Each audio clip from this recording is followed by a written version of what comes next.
German pilots were shocked by America's P-47 Thunderbolt that survived everything.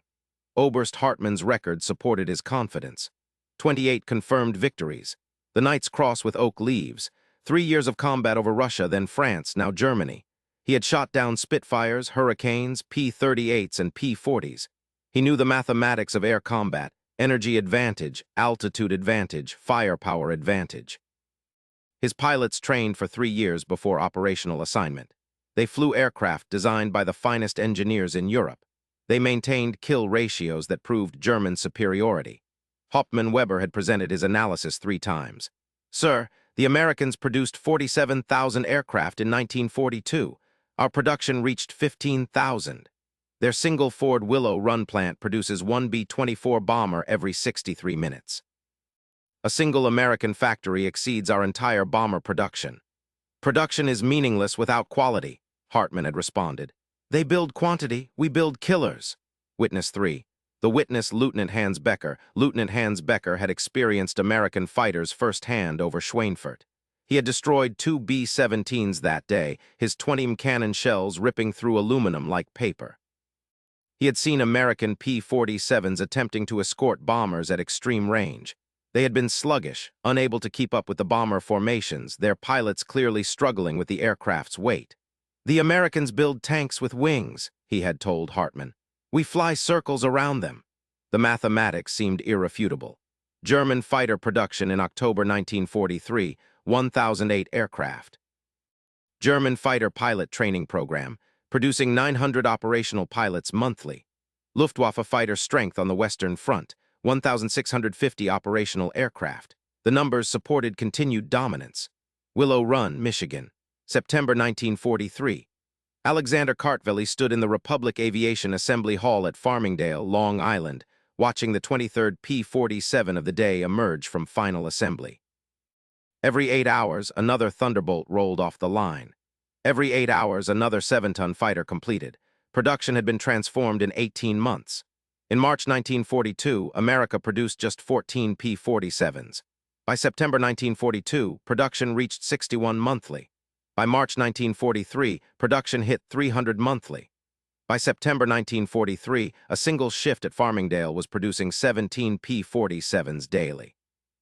This single facility was producing more fighters than Germany's entire monthly output of all fighter types. Witness 2. The Warner Hauptmann Ernst Weber Mary Donahue, previously a seamstress from Brooklyn, now operated a hydraulic press producing P-47 wing spars at Republic Aviation's Farmingdale plant. Her station produced 47 major wing components every 8-hour shift. Each wing spar required 2,400 individual rivet holes, each hole precisely positioned within 0.003 inches. She produced more critical aircraft components in one shift than the entire Heinkel factory at Oranienburg produced in a week. Her quality rejection rate was 0.0017%. The entire spar production line, operated by 47 women who 18 months earlier had been secretaries, teachers, and homemakers, produced enough components for 67 complete P-47s weekly. This exceeded the entire weekly fighter production of Italy. Robert Washington, from Detroit's East Side, operated the engine mount assembly line. His station completed 19 Pratt & Whitney R2800 engine installations daily. Each installation required 147 mounting points, each torqued to exact specifications, each tested under load. His single station's daily output exceeded the entire monthly output of the Daimler-Benz facility at Genshagen. Washington had been a janitor at Ford's River Rouge plant in 1941. By 1943, he supervised a team of 11 workers who installed engines faster than German factories could build them. Robert P. Patterson, dollar-a-year man from Wall Street law firm Patterson, Belknap & Webb, managed aircraft allocation from the War Production Board. He allocated P-47s to squadrons based on replacement rates calculated not in months, but in days. Fighter groups received replacement aircraft within 72 hours of reporting losses. The system assumed losses and built replacement into production planning. No German planner conceived of such abundance. Americans discarded 340 pounds of aluminum scrap daily at each production facility. Germany allocated 280 pounds of aluminum monthly to each fighter factory for salvage recycling. The waste from single-shift production exceeded enemy monthly allocation for 12 factories. The waste from engine testing exceeded entire German engine production schedules. Each R2800 engine underwent a 50-hour test program before installation. Engines that failed testing went to training facilities or scrap. Germany couldn't afford to test engines beyond initial run-in. Amerikaner tested engines longer than Germans flew them in combat. Workers threw away damaged rivets that Germany rationed by the hundred. A single day's rejected rivets at Farmingdale exceeded German monthly allocation to 3 fighter factories. Foremen didn't count rivets. They ordered them by the barrel. The cafeteria discarded more beef daily than Luftwaffe bases received monthly. Workers ate 247 pounds of beef per day at the Farmingdale facility cafeteria. Richlin Luftwaffe Test Center received 180 pounds of beef monthly for its entire staff of 340 personnel. American workers consumed more protein in lunch breaks than German pilots received in weekly rations. The aluminum scrap from single-day production errors, 1,240 pounds, could have built 47 Bf-109 tail sections or 93 FW-190 wing spars. Americans threw away more aluminum trimming wing panels than Germany allocated to building complete aircraft. Hauptmann Weber reviewed production intelligence with growing alarm. Sir, the Americans have established production capacity that exceeds our theoretical maximum capacity by a factor of 6. A single American state, Michigan, contains more aircraft production capacity than our entire Reich. December 1, 1943. Over Solingen, Germany. 1447 hours. Lieutenant Hans Becker was at 27,000 feet, positioning for an attack on B-17s returning from Cologne when the Americans arrived. The P-47s came from above impossible, as they had never seen Thunderbolts above 25,000 feet. These aircraft dove at speeds Becker had never witnessed from American fighters. At 1447 hours, Becker broke right. At 1447 hours and 14 seconds, the first FW-190 of his Staffel exploded. The pilot, Feldwebel Klaus Richter, never transmitted. His aircraft simply disintegrated under 50 caliber fire. At 1447 hours and 29 seconds, Lieutenant Werner Schmidt's Bf-109 tumbled earthward, its tail section separated. At 1448 hours and 7 seconds, Oberfeldwebel Martin Krauss's aircraft spun into clouds, streaming fire. Elapsed time from first engagement to destruction of 3 German fighters, 37 seconds. Kill time per aircraft, 12 seconds average. Becker rolled inverted and dove. The P-47 followed. At 450 miles per hour, then 500, then 550. Becker's FW-190 began vibrating, control surfaces approaching their limits. The Thunderbolt remained behind him, closing. At 1449 hours and 40 seconds, Becker felt impacts. 20mm shells, no 50 caliber rounds, dozens of them walking up his left wing. At 1449 hours and 53 seconds, he rolled desperately right. The P-47 anticipated the move, firing through his turn. Becker survived only because 2 more FW-190s from his squadron engaged the Thunderbolt. Both were destroyed within 18 seconds. Elapsed time from their engagement to destruction, 18 seconds total for both aircraft.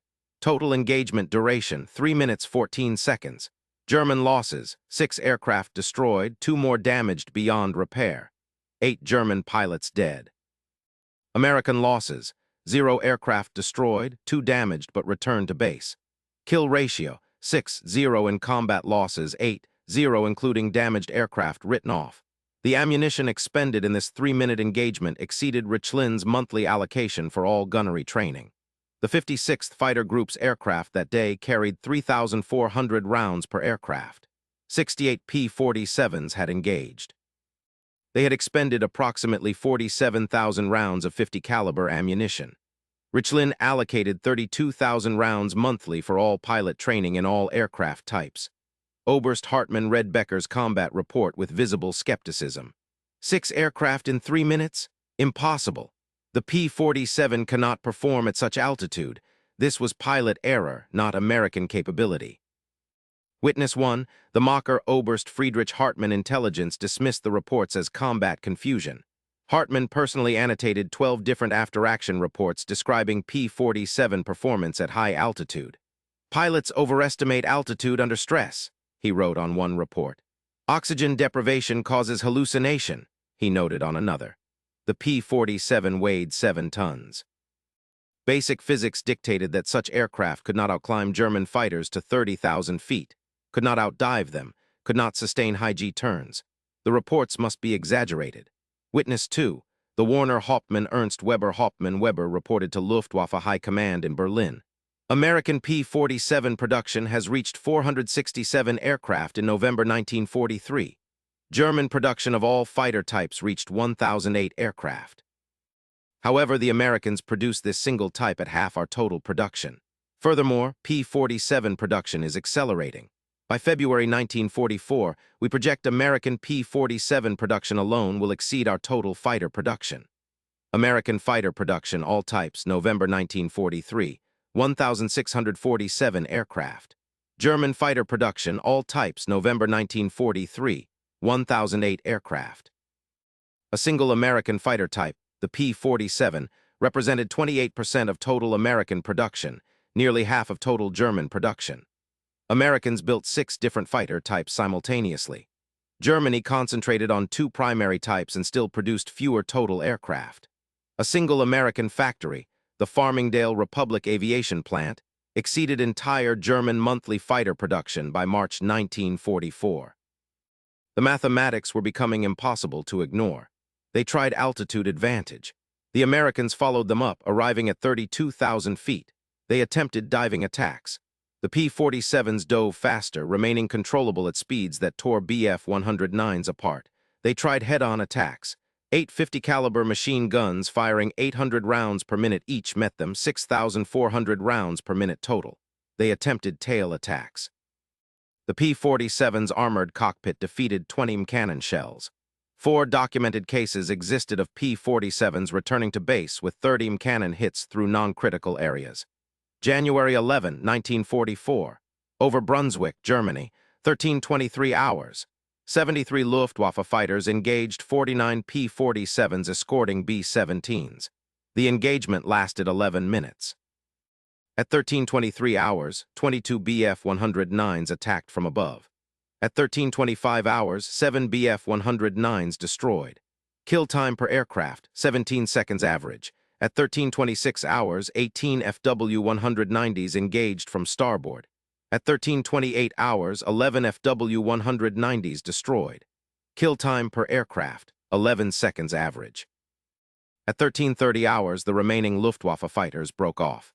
At 13:34 hours, engagement concluded. Enemy aircraft destroyed. 18 confirmed, 7 probable, 14 damaged. American losses, 2 P-47s damaged, both returned to base. Kill ratio, 18-0. The ammunition expended in this 11-minute engagement exceeded the monthly allocation for the entire Jagdgeschwader 11, which operated from 3 bases with a total of 96 aircraft. The fuel consumed in this engagement told an equally impossible story. The 49 P-47s had flown from England, fought for 11 minutes at full combat power and returned to England. Total mission time, 4 hours, 17 minutes. The P-47 carried 305 gallons of internal fuel, plus drop tanks. German fighters operated within 50 miles of their bases by necessity. The Americans fought 300 miles from home. Hauptmann Weber presented updated intelligence. The P-47 now operates with drop tanks providing 600 miles of combat radius. They escort bombers to any target in Germany. Our fighters cannot avoid them. At 13:29 hours on January 11, 1944, Oberst Friedrich Hartmann was shot down attacking a B-17 formation. A P-47 from the 56th Fighter Group, flown by Captain Gerald Johnson, engaged from Hartmann's 6 o'clock position. At 13:29 hours and 44 seconds, 50 caliber rounds penetrated Hartmann's cockpit. Elapsed time from engagement to death, 44 seconds. Witness 1. The Mocker Oberst Friedrich Hartmann, KIA Hartmann never saw the P-47. The Thunderbolt approached from a 6 o'clock high position at 440 miles per hour, dove through his altitude, fired a 2-second burst of 267 rounds, and continued through without reducing speed. 23 rounds hit Hartmann's FW-190. 11 penetrated the cockpit. Hartmann died before his aircraft hit the ground. German Squadron Mate Lieutenant Otto Schneider later stated, It wasn't combat, this was systematic annihilation. The American aircraft arrived with altitude advantage, speed advantage, numerical advantage, and unlimited ammunition. We brought pistols to artillery warfare. February 20, 1944. Over Leipzig, Germany. Big Week operations. The Americans designated this operation Argument, 6 days of maximum effort bombing targeting German aircraft production. The Luftwaffe responded with total commitment. Every available fighter, every trained pilot, defending the factories that produced their aircraft. February 20 saw the largest air battle of the European War. 1,003 American heavy bombers attacked Leipzig and surrounding aircraft factories. 923 German fighters responded. The engagement lasted from 12:10 hours through 14:45 hours. At 12:10 hours, 147 German fighters engaged American formations over Hanover. At 12:34 hours, 42 German fighters destroyed. American losses, 6 P-47s, 9 P-51s. At 13:12 hours, 256 German fighters engaged main formations over Brunswick. At 14:01 hours, 98 German fighters destroyed. American losses, 11 P-47s, 7 P-51s, 4 P-38s. At 14:45 hours, surviving German fighters broke contact. Total German losses, 141 fighters destroyed in air combat, 47 more destroyed attempting emergency landings or crashed due to damage. 62 pilots killed, 38 wounded, 17 captured. American fighter losses, 41 aircraft. Kill ratio, 3-4-1 in American favor. But the mathematics extended beyond single-day losses. Germany had committed 923 fighters. America had committed 835 escort fighters plus reserve groups. By February 23, American fighter strength remained constant. Replacement aircraft arrived within 48 hours.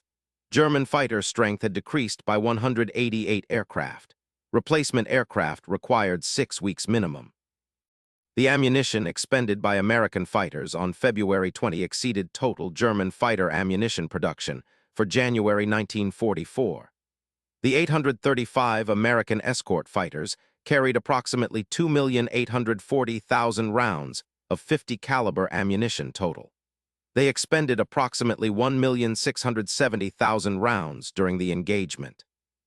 German ammunition production for fighter aircraft in January 1944, 1,240,000 rounds of all calibers combined.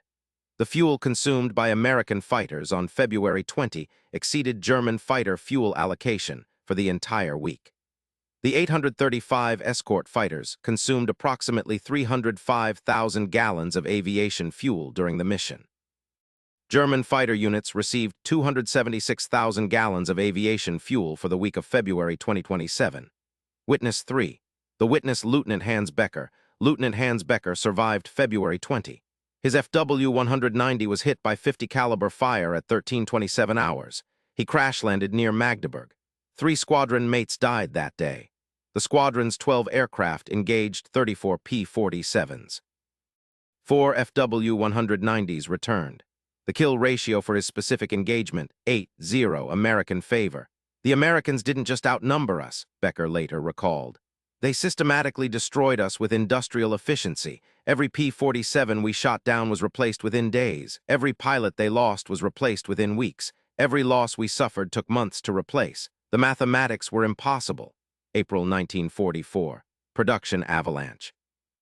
At the Evansville, Indiana Republic Aviation Facility, wing assembly achieved cycle time of 47 minutes per complete wing set. Every 47 minutes, wings for 1 P-47 completed assembly. This single facility produced more wing assemblies than the entire Messerschmitt manufacturing complex at Regensburg. Americans discarded damaged hydraulic cylinders that failed tolerance testing. Each cylinder cost $340 to manufacture. Discarded cylinders at Evansville in April 1944, 147 units. Total value, $49,980. German factories repaired and reused hydraulic cylinders from crashed aircraft. The Luftwaffe had standing orders to salvage all hydraulic components from wrecked aircraft, regardless of damage, for potential repair and reuse. Workers threw away aluminum sheet with minor wrinkles that exceeded tolerance specifications. In April 1944, Republic Aviation's Farmingdale plant discarded 4,670 pounds of aluminum sheet for minor defects. Germany allocated 3,800 pounds of aluminum monthly to the Focke-Wulf facility at Marienburg for all purposes including new production. Americans threw away more aluminum for cosmetic defects than Germany allocated to factories for actual production. The cafeteria at Evansville discarded more food daily than the Luftwaffe base at Ueterberg received for its entire complement of 840 personnel. Daily cafeteria waste at Evansville: 380 pounds of meat, 560 pounds of vegetables, 120 pounds of bread. Weekly food allocation to Ueterberg: 340 pounds of meat, 480 pounds of vegetables, 110 pounds of bread. American factory workers' food waste exceeded German military base food allocation. Discarded fasteners at Farmingdale in April 1944. 67,000 rivets, 12,400 bolts, 8,900 screws. Total weight, 2,240 pounds. This exceeded monthly fastener allocation to Focke-Wulf's Cottbus facility, which received 1,980 pounds of fasteners monthly for production of 60 FW-190 aircraft. Americans discarded more fasteners than Germany allocated to building 60 fighters. Test-fired ammunition at Aberdeen proving ground, Maryland, exceeded total Luftwaffe combat ammunition expenditure. In April 1944, Aberdeen fired 8,900,000 rounds of 50 caliber ammunition in weapons testing. The Luftwaffe expended approximately 7,100,000 rounds of all calibers in combat operations during April 1944. Americans fired more ammunition in testing than Germany fired in combat. Witness 2, the Warner-Hauptmann-Ernst Weber-Hauptmann-Weber's Final Intelligence Summary, dated May 15, 1944. American fighter production, April 1944, 3,024 aircraft of all types. German fighter production, April 1944, 1,584 aircraft. American single-engine fighter production alone, 2,447 aircraft. This exceeds our total fighter production by 54%. Furthermore, American fighters demonstrate superior performance in all categories except initial turn radius. The P-47 climbs faster, dives faster, operates at higher altitude, carries more ammunition, and demonstrates superior structural strength compared to our FW-190 and Bf-109. We cannot win a war of attrition against such production capacity. May 8, 1944. Over Berlin. 540 German fighters engaged 780 American escort fighters protecting 1,300 heavy bombers. The Americans designated this mission the first fighter sweep over Berlin fighters sent ahead of bombers specifically to destroy Luftwaffe interceptors. At 11:47 hours, German fighters engaged the first American fighter groups over Potsdam. At 11:49 hours, 17 German fighters destroyed. At 12:03 hours, 34 more German fighters destroyed. At 12:28 hours, 41 additional German fighters destroyed. At 12:45 hours, surviving German fighters withdrew. Total engagement duration, 58 minutes. German aircraft destroyed, 92 confirmed, 47 probable, 78 damaged. German pilots killed, 67. German pilots wounded, 34. American fighter losses, 33 aircraft. Kill ratio, 2:8, American favor. The ammunition expended exceeded monthly German fighter ammunition production. The 780 American fighters expended approximately 2,100,000 rounds. German fighter ammunition production for May 1944, 1,840,000 rounds total. The replacement calculation revealed the critical mathematics. American losses, 33 fighters. Replacement time, 72 hours maximum. By May 11, all losses replaced, squadrons at full strength. German losses, 92 fighters destroyed, 78 damaged beyond field repair. Total, 170 aircraft. Replacement time, minimum 6 weeks for aircraft, minimum 4 months for pilots. By June 22, German fighter strength would still be 112 aircraft below May 8 levels. Witness 3. The witness Lieutenant Hans Becker. Lieutenant Hans Becker engaged 4 P-47s over Spandau at 12:07 hours. He fired all ammunition, 140 rounds of 30, 250 rounds of 20, damaging 1 Thunderbolt. All 4 P-47s pursued him. He dove to ground level at maximum speed. The P-47s followed, firing continuously. His Bf-109 was hit 47 times by 50 caliber rounds. He crash-landed in a field near Nauen. The P-47 strafed his crashed aircraft. He survived by remaining in the cockpit until they departed. The Americans had ammunition to burn, Becker stated in his combat report. I expended all my ammunition damaging one aircraft. They fired hundreds of rounds pursuing a single damaged fighter. They could afford to waste ammunition hunting one pilot. We rationed every round. June 1944. Capitulation mathematics. The Normandy invasion demonstrated final proof. American fighters operated from British bases, flew to France, maintained combat air patrol for 8 hours, and returned to Britain. German fighters operating from French bases 50 miles from the invasion beaches ran out of fuel after 20 minutes of combat operations. P-47s flew 1,462 sorties over Normandy on June 6, 1944. Luftwaffe fighters flew 319 sorties. American numerical advantage, 4-6-1. By June 7, P-47 sorties increased to 1,873. Luftwaffe sorties decreased to 178. Advantage, 10-5-1. American pilots claimed 74 German aircraft destroyed on June 6. Actual German losses, 53 aircraft destroyed, 36 damaged. American losses on June 6, 14 aircraft to all causes. Kill ratio, 3-8-1, but the critical number was fuel consumption. The 1,462 American fighter sorties on June 6 consumed approximately 446,000 gallons of aviation fuel. German fighter fuel allocation for all fighter units in France, 89,000 gallons weekly. Americans consumed more fuel on a single day than Germany allocated to all fighters in France for an entire week. August 1944. Interrogation testimonies. RAF Cosford, England. Witness 2, the Warner Hauptmann Ernst Weber. We were not defeated by better soldiers, but by better factories. A single American state, Michigan, contained more war production capacity than our entire Reich. The Willow Run plant produced one B-24 bomber every 63 minutes. The entire German aircraft industry produced one bomber of all types every 97 minutes. We couldn't match such production. We couldn't even comprehend it. Weber continued. The Americans discarded more material daily than we produced. Their factory cafeterias served better food than our officer messes. Their workers earned more, ate more, lived better than our engineers. They built the world's finest fighter aircraft using former schoolteachers and shop clerks. We used slave labor and still couldn't keep pace. A single American factory produced more than our entire aviation industry. Witness 3, the witness Lieutenant Hans Becker. I saw P-47s absorb damage that would destroy 3 Bf-109s.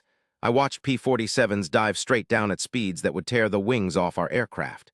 The Americans revolutionized not just production but the aircraft itself. That our 2800 engine, 2,000 horsepower, 18 cylinders, supercharged to 30,000 feet. We had nothing comparable. The V-12 engines in our fighters produced 1,475 horsepower maximum. The Americans built engines with 35% more power, then built them by the thousands. Additional testimony from Oberleutnant Karl Schmidt, Jagdgeschwader 26. We brought rifles to machine gun warfare. They could lose 100 aircraft and replace them in a week. We lost 10 aircraft and needed 2 months for replacement. The mathematics were catastrophic. Their production capacity exceeded our maximum theoretical capacity by factors of 4 or 5. Major Wilhelm Kepler, interrogated September 1944. Their excess production capacity exceeded our entire production. They built 15,683 P-47s total. We built approximately 39,000 fighters of all types during the entire war. Their single fighter type represented 40% of our total fighter production, and they built 6 different fighter types simultaneously.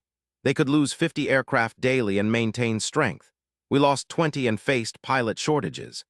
Production statistics confirmed by German industrial planning documents. American fighter production, 1944, 38,873 aircraft. German fighter production, 1944, 25,285 aircraft. American advantage, 53%. Single American fighter type, P-47 production, 1944, 9,670 aircraft. Entire German single-engine fighter production, 1944, 23,807 aircraft. The P-47 alone represented 41% of total German single-engine fighter output. Major Franz Gruber, logistics officer. The Americans replaced losses faster than we could inflict them. We destroyed 33 American fighters over Berlin on May 8. By May 11, American fighter strength showed no decrease. We lost 92 fighters May 8. By June 15, we still hadn't replaced them. They calculated losses into production planning. We couldn't comprehend such abundance. Oberst Johannes Trottloft, fighter commander. The P-47 was not just an aircraft, but an industrial statement. 7 tons of aircraft that climbed to 42,000 feet, dove at 550 miles per hour, carried 425 gallons of fuel, mounted 8 50-caliber machine guns with 3,400 rounds, absorbed battle damage that would destroy 2 German fighters, and they built 15,683 of them. 1 factory. 1 aircraft type, more than half our entire fighter production. The mathematics were insurmountable. Final German assessment, September 1944. American production, not just superior but incomprehensible. They allocated more resources to testing than we allocated to production. They discarded more material than we manufactured. They fed factory workers better than we fed combat pilots. The P-47 Thunderbolt demonstrated that democratic industrial capacity, properly organized, exceeded totalitarian maximum effort by factors we couldn't match. Philosophical coda, the P-47 Thunderbolt proved that industrial democracy defeats industrial tyranny through systematic application of abundance over scarcity.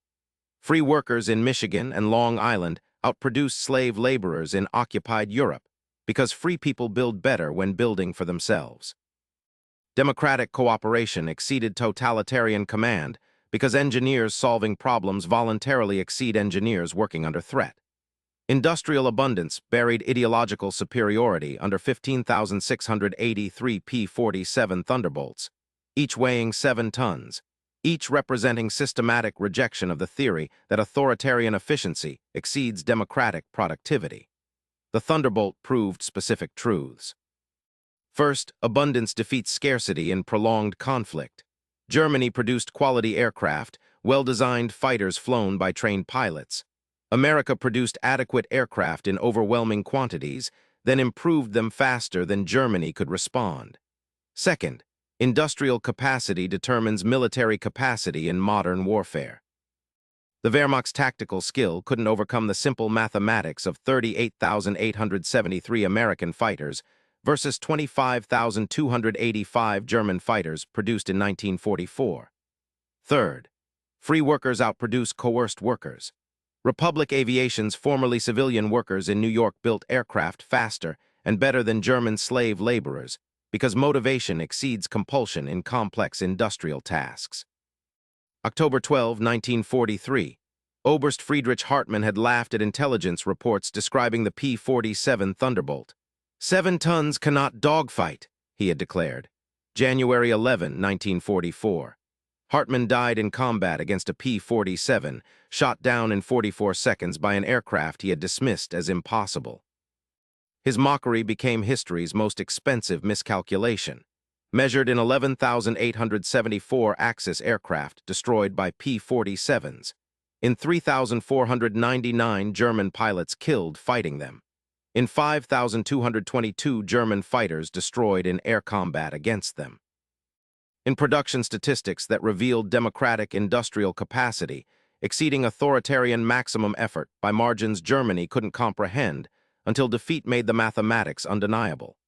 The lesson remains. Dismissing democratic nations as weak because they prefer peace invites catastrophic miscalculation. Underestimating free people's productive capacity when motivated, when their way of life faces genuine threat, guarantees defeat. The P-47 Thunderbolt weighed 7 tons. It climbed to 42,000 feet. It dove at 550 miles per hour. It absorbed battle damage that destroyed other aircraft. And America built 15,683 of them in 40 months, each one a mechanical argument that democratic abundance systematically defeats authoritarian scarcity. The mathematics were irrefutable. Freedom builds more, builds better, and builds faster when the need arises. Totalitarian regimes that forget this truth learn it through defeat measured in production statistics that become epitaphs.